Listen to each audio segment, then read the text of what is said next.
Hola, mi nombre es Fátima Solís Salazar, soy estudiante de la Universidad para el Bienestar Benito Juárez García en sede de San Lorenzo de Chotzingo, Puebla. El día de hoy les voy a hablar del el capítulo 40 del libro de Fisiología de Guyton, que es difusión de oxígeno y dióxido de carbono a través de la membrana respiratoria. Los temas a tratar que vamos a hacer es la pequeña introducción, también unas pequeñas generalidades que se va a dar a este tema, las presiones parciales, también como la composición del aire alveolar y atmosférica, la difusión de gases a través de la membrana respiratoria, la capacidad de difusión de la membrana respiratoria también, una conclusión al último y para terminar unas pequeñas bibliografías que vamos a dejar al final de nuestra presentación. Bueno, como pequeña introducción, como sabemos, el oxígeno se difunde desde la sangre hacia las células. En este caso nos vamos a enfocar más en los alvéolos, en cómo el oxígeno es como entra a la sangre y el dióxido de carbono sale de los alvéolos. Entonces, para generar esto, también un intercambio de gas hacia los pulmones. Este intercambio, como sabemos, es esencial para mantener un equilibrio de gases respiratorios en el cuerpo para asegurar un adecuado funcionamiento en los procesos metabólicos. Como generalidades vamos a tener aquí la siguiente imagen que nos va a decir que tenemos el alveolo, los sacos alveolares, la arteria pulmonar, el bronquiolo y la vena pulmonar. Esto nos va a ayudar un poquito más a fondo cómo es que pasa todo esto del intercambio. También esto se va a llamar como unidad respiratoria y también, como sabemos, es donde ocurre el intercambio de oxígeno. Bueno, fisiológicamente vamos a ver al alveolo. Tenemos aquí sus capas. Bueno, vamos a empezar desde la arteria pulmonar. Sabemos que el alveolo lo rodea un capilar, tiene una membrana alveolar, eh, tiene también una membrana respiratoria y el líquido surfactante. Bueno, como sabemos, podemos observar estas flechitas rojas, que esto nos indica que el oxígeno pasa por difusión a los glóbulos rojos, o sea que esto se va a integrar a la sangre para que pueda salir por la vena pulmonar. Ya que va pasando por esto, el dióxido de carbono pasa por difusión a los alvéolos, o sea que el dióxido de carbono va a salir y el oxígeno va a entrar. El primero que entra es el oxígeno y el dióxido de carbono es el que sale, para que este no pase a la vena pulmonar y esto se puede repetir así en cada respiración que nosotros hacemos. Todo esto sabemos que es por medio de difusión.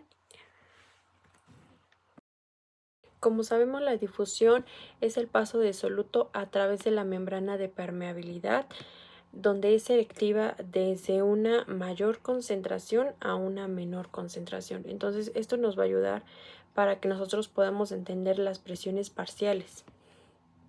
Como presiones parciales, en nuestro libro se maneja el siguiente texto.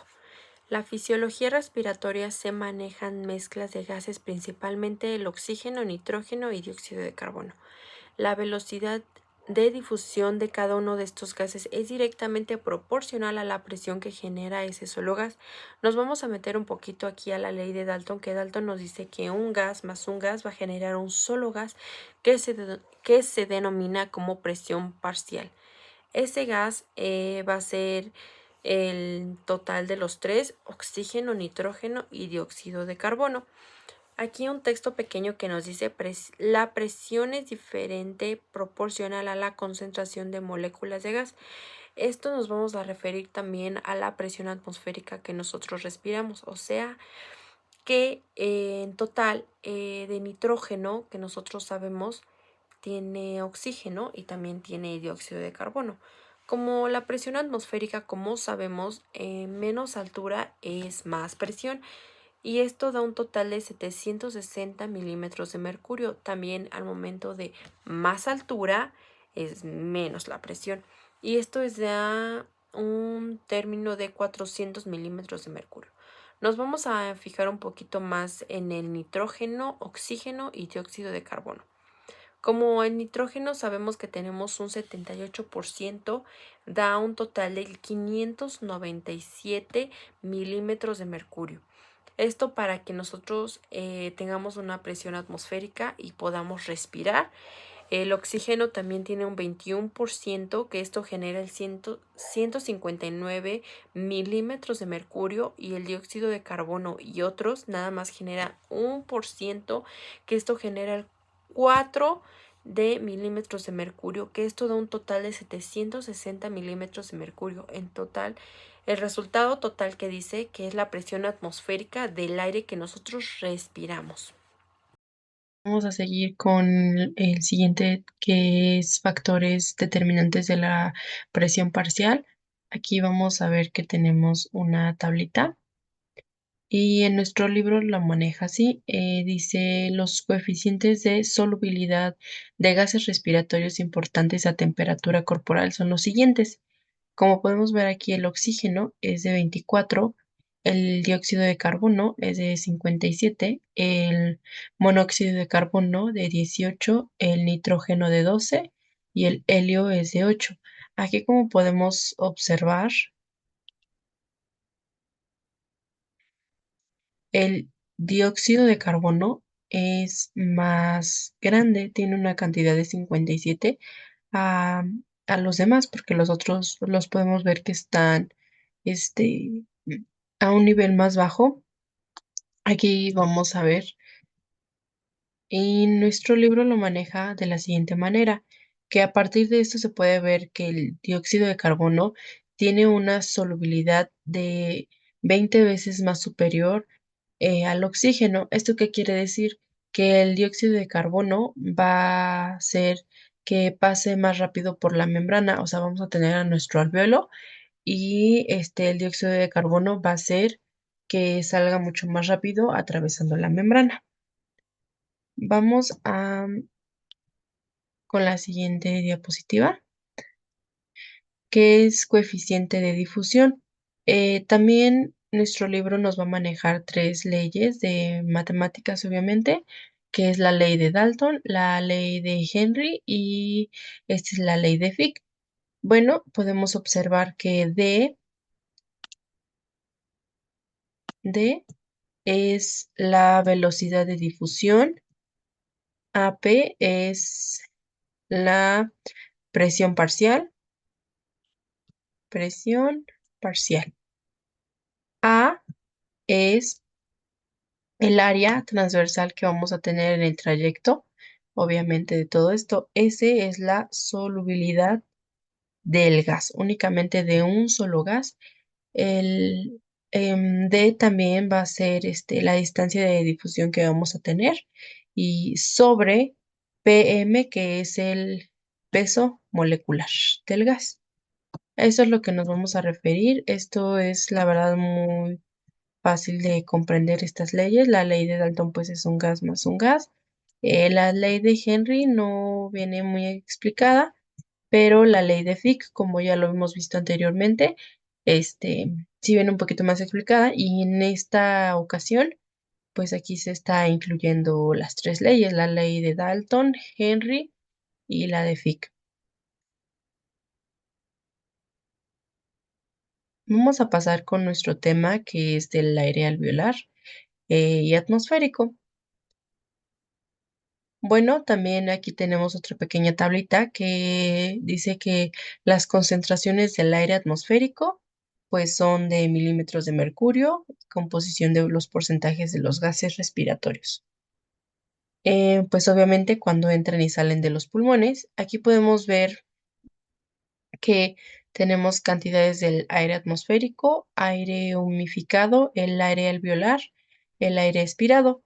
Aquí como nos vamos a percatar un poquito más en porque el oxígeno es de 159 en el aire atmosférico. Al momento de que entra al aire alveolar es de 104. ¿Esto qué quiere decir? Que hubo una disminución. Ujú. El dióxido de carbono es de 3 y en el aire alveolar es de 40. Aquí aumentó y en el oxígeno bajó. Pues H2O, el agua, Entonces vamos a tener que es de 3,7 y aquí en el aire alveolar es de 47. Em, Sabemos que también aquí hubo un aumento bastante alto, pero aquí nos vamos a enfocar igual en cuánto aire atmosférico tenemos en nuestro alrededor al momento que nosotros respiramos y al momento que entra en nuestro alveolo. Bueno, pues da esto un total de 760 milímetros de mercurio, que es lo que estábamos diciendo anteriormente, que es la, el aire atmosférico. Vamos a seguir también con el aire expirado. Sabemos que también, pues aquí hubo un aumento muy grande de 159. Aquí es de 149 en el aire humificado, pues en el aire alveolar 104 y en el aire expirado es de 120. Aquí podemos que el más alto es el aire atmosférico, el humificado, el aire expirado seguiría y el aire alveolar, que sería el más bajo de 104. Bueno, pues en el aire humificado también vamos a ver que tenemos el que es de 760 milímetros de mercurio. Aquí en el nitrógeno, pues podemos ver que son va de 500 para arriba porque no hay una disminución. En el aire atmosférico es de 597 milímetros de mercurio, en el aire humificado de 563,4 milímetros de mercurio, en el aire alveolar es de 569 milímetros de mercurio y en el aire expirado es de 569 milímetros de mercurio. Y aquí en total nos va a dar que en todo nos va a dar un total de 760 milímetros de mercurio. Bueno, pues como sabemos que es a nivel de mar. Vamos a pasar aquí. Bueno, para resumir rápidamente, pues eso es nuestros alvéolos, como sabemos, expiración del gas desde el alvéolo con respiraciones. ¿A qué se refiere esto? Que nosotros cuando hacemos nuestra primera respiración, nuestro alvéolo se va a llenar de gas, o sea, va a ser el intercambio del oxígeno y dióxido de carbono. Aquí en la primera respiración, igual nosotros si respiramos normalmente, esto va a ir disminuyendo poco a poco. Obviamente no vamos a estar como suspirando, inhalando muchísimo aire, porque siempre en los alvéolos vamos a tener una reserva. Entonces, esto nos va a permitir que, por ejemplo, haya muchos intercambios de gases en cada respiración. Vamos a ver mm, Sabemos que en la cuarta respiración va disminuyendo porque el dióxido de carbono y el oxígeno ya hicieron el intercambio. El oxígeno entra y el dióxido de carbono sale. Como bien sabemos, en los alvéolos tenemos que tener un volumen residual. Obviamente, pues esto a qué nos referimos, que tenemos un volumen de reserva inspiratoria, que en el alvéolo es la capacidad residual funcional, que es de 2.300 milímetros. Aquí el volumen de reserva expiratoria es de 3.000, pero el que nos vamos a enfocar un poquito más es en la capacidad residual funcional, porque esto es lo que se queda en nuestro alvéolo al momento de que nosotros, por ejemplo, nos tapamos la nariz y dejamos como que de respirar por un momento. O cuando entramos incluso a nadar, aguantamos nuestra respiración, pero siempre va a quedar la capacidad residual funcional en nuestro alvéolo, siempre. Y la capacidad pulmonar total va a ser de 5.800, ¿vale? Bueno, para dar una pequeña repasada, el volumen de reserva inspiratoria es de 3.000, luego sigue el volumen de reserva expiratorio, que ese es de 1.100, luego el volumen residual, que es de 1.200, la capacidad inspiratoria, que es de 3.500, la capacidad residual funcional, es de 2.300 y la capacidad pulmonar total es de 580. Bueno, pues aquí, como sabemos, como ya lo comenté, los alvéolos nunca quedan vacíos porque si no tendríamos un colapso alveolar, o sea, que ya entraríamos como de, ya hubo una obstrucción, entonces ya es cuando dices, se murió ahogado en causa de que nosotros entremos a nadar o aguantemos nuestra respiración por asfixión. Bueno, vamos a seguir con la capacidad funcional de difusión de la membrana respiratoria. Bueno, pues aquí vamos a ver también sus capas de la membrana respiratoria, que tenemos el epitelio alveolar, la membrana basal del epitelio, la capa de líquido surfactante, también el alveolo, la difusión que ya habíamos dicho anteriormente, que el oxígeno entra y el dióxido de carbono sale, como sabemos. También tenemos el capilar y el eritrocito. Bueno, pues la capa del líquido que contiene la tensión superficial del líquido alveolar, que podemos ver aquí, el epitelio alveolar formado obviamente por células epiteliales delgadas, que obviamente van a ser muy, muy, muy delgaditas. También vamos a tener la membrana basal epitelial. También vamos a tener un espacio intersticial delgado entre el epitelio alveolar y la membrana capilar. Va a estar, mm, va a estar por aquí, ¿vale? Aquí está. Es todo esto. También vamos a tener, bueno, la membrana basal capilar, que en muchos casos funciona como la membrana, pues, basal. También la membrana del endotelio capilar vamos a tener, que es esta, la última. Y obviamente nuestro eritrocito. Vamos a dar. Bueno, ya para también finalizar este tema, vamos a hablar de los factores que influyen en la velocidad de difusión gaseosa a través de la membrana respiratoria. Como esto tenemos cuatro puntos, que es el grosor de la membrana, dos, el área superficial de la membrana, tres, coeficiente de difusión del gas a la sustancia de la membrana y cuatro, la diferencia de presión parcial. Bueno, vamos a empezar con el grosor de la membrana, que aquí tenemos una imagen que ahorita les voy a explicar cómo es. Primero vamos a explicar lo del grosor de la membrana. Bueno, por ejemplo, como consecuencia de presencia de líquido de edema en el espacio intersticial de la membrana, o sea, aquí, en este espacio. Ya lo había pintado, pero vamos a pintarlo otra vez, de este lado.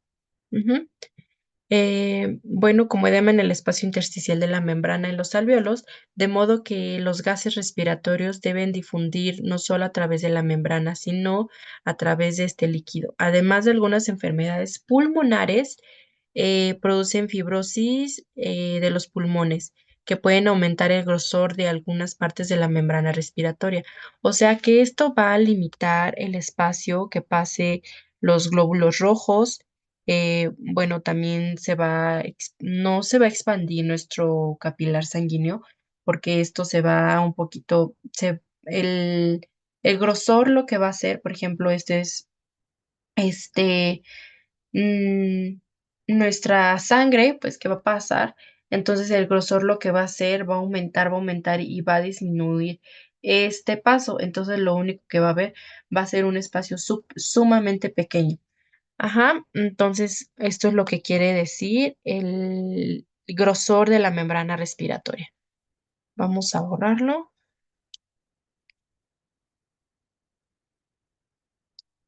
Vamos a seguir con eh, el área superficial de la membrana respiratoria, como aquí se puede ver.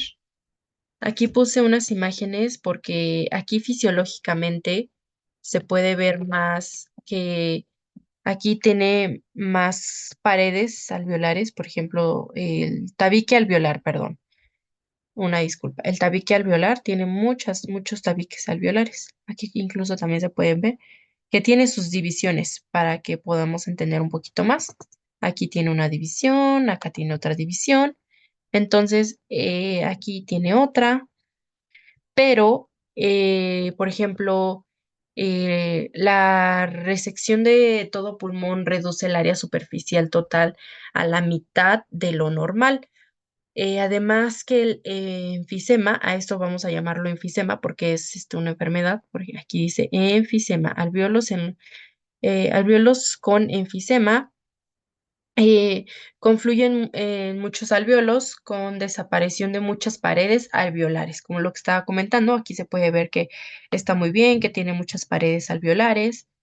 Em, bueno, vamos a seguir también aquí en los alvéolos con enfisema. Podemos ver que no tenemos paredes alveolares. ¿Ya vieron? O sea, los que teníamos acá muy bien, aquí ya no tenemos. Bueno, también pues por nuevas cavidades alveolares son mucho mayores que los alvéolos originales, o sea que estos van a ser más grandes porque van a ser una cavidad mucho más grande. Aunque en el área superficial total de la membrana respiratoria con frecuencia disminuye hasta 5 veces debido a la pérdida de las paredes alveolares, o sea que nosotros no vamos a poder como que tener esa respiración correctamente, no nos vamos a sentir satisfechos con el aire como que nosotros tenemos porque sabemos que en nuestros pulmones no va a haber tanto aire, a pesar de que sabemos que los alvéolos conservan aire para que nosotros podamos respirar. Esto va a disminuir esa cantidad que nuestros alvéolos pueden guardar. Como siguiente tema, vamos a ver también lo de nuestro tercer punto, que es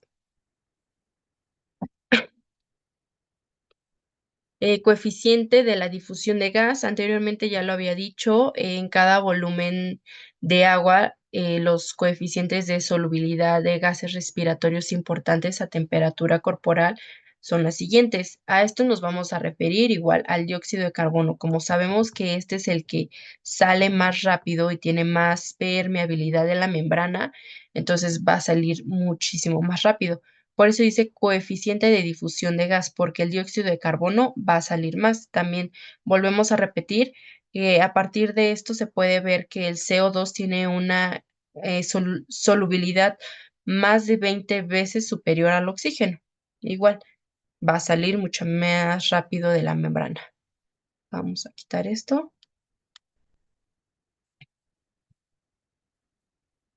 Nos vamos a ir a nuestro cuarto punto, que es diferencia de presión parcial. A esto de la presión parcial, sabemos que aquí es de 40 milímetros de mercurio y aquí es de 100 milímetros de mercurio. El dióxido de carbono va a ser de 40 como va a salir, y el oxígeno va a entrar. Entonces, al momento que va a entrar a nuestros glóbulos rojos, este va a aumentar, el oxígeno va a disminuir a 95 milímetros de mercurio y el dióxido de carbono a 40 milímetros de mercurio. Al igual que esta parte, que el dióxido de carbono, aquí va a aumentar, que es de 46 milímetros de mercurio y aquí está disminuyendo, o sea que es de 40 milímetros de mercurio. También aquí el oxígeno va a disminuir el 40 milímetros de mercurio. O sea, al momento de que pasan esto, nuestro intercambio se podría decir que el dióxido de carbono de mayor concentración va a pasar a una menor concentración y el oxígeno de menor concentración va a pasar a una mayor concentración. Ujú. Vamos a quitar esto.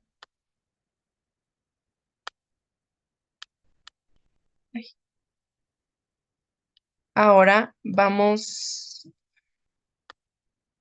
a, ya como conclusión,